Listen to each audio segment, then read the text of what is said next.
My dear brothers and sisters in Christ Jesus, today is the fourth day of the Novena to Saint Ignatius of Loyola. And the theme for today's Novena is Consolation and Desolation. We get these two words, consolation and desolation, from the spiritual exercises written by Saint Ignatius. And in the spiritual exercises, that is, he has given the rules for the discernment of the spirits. Now, when I say spirits, it refers to the good spirit or the bad spirit. The good spirit is the Holy Spirit, the spirit which leads us or directs us towards God, and the bad spirit is the one which leads us away from God, that is evil spirit. It also includes our brokenness, our sinfulness. It also includes Satan, who has the opposing way of God's plan of salvation. So Saint Ignatius, through this discernment of spirits, is trying to tell us that our lives are constantly operating under this influence of one of the spirits. When we can say that a person is in a state of consolation when he or she is moving towards the presence of God in the world. How can we know this? When we can know this through, there is a growth in us of love, faith, hope. These are the gifts of the Holy Spirit. And these move us to move towards God. Like you experience, sometimes becoming more kind towards others or becoming of great help towards others. We can say it's becoming more of Christ-like. So you can say I am in the state of consolation. Now consolation can hold many emotions and experiences. We can say that, okay, I am in consolation doesn't mean that I am happy all the time or I am at peace all the time. But when I am doing something which God is leading me to do, I am going in the right path, there are always negativities or external pressures from outside. People trying to put us down. Even in that state of suffering, of up and down, if we are at peace with God, or if we are still continuing with God, then we can say we are in state of consolation. A great example would be, we have all heard about Father Stan Swami, who has worked for the Dalits. And there were many oppositions from outside, but still his mind did not divert.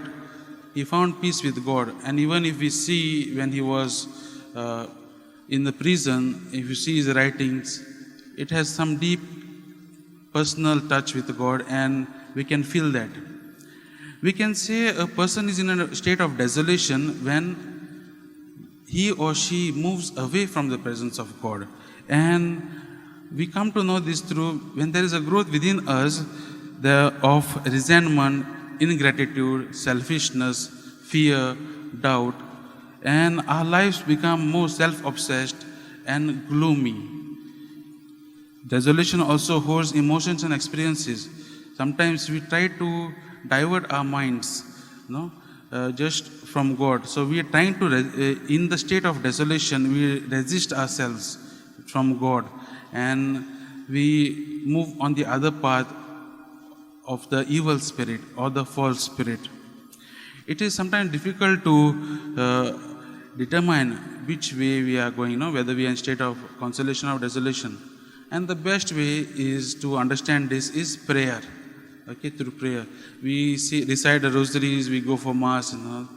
But at the end of the day, we need to quieten ourselves and think and reflect on the whole day, on the moments where we have been of service to others. These are times when we are in consolation. These are grace of God. Or there are times when we have been not good towards others, or we have used filthy words, okay, or done bad things to some people. So these are the times when we are in a state of desolation.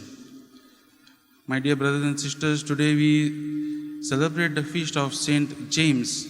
And in the gospel today and in the life of Saint James, we see these two moments.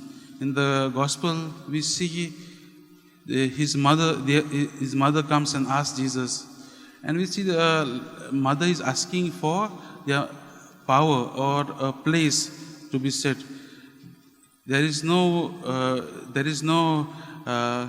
are not trying to do what God is wanting them to do or what Jesus is wanting them to do, but they want to sit at the left and right side of Jesus. And this is the thing which the evil spirit does. It moves us away from the real work of God and only speaks about our own glorification.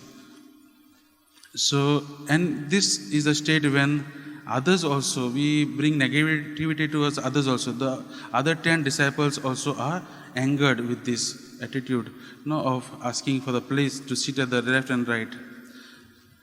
Later on we see, in the life of St. James, they came to know about Jesus only, they experienced the real presence of Jesus only after the death, resurrection of Jesus. And we see that, and we come to know that James is one of the first martyrs among the apostles. He is first to be killed by King Herod Agrippa I. And they say that when he was so courageous, even the person who arrested St. James was so inspired by his courage and his love towards God that he also got converted and he also was executed with him.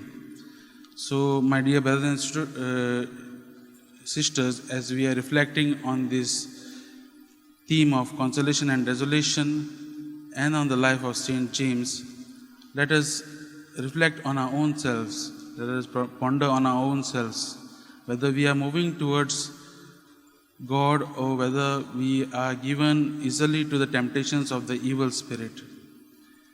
And let us ask the Lord to bless us and give Him the grace to persevere, to walk in His footsteps. So in this Mass, let us pray for this grace.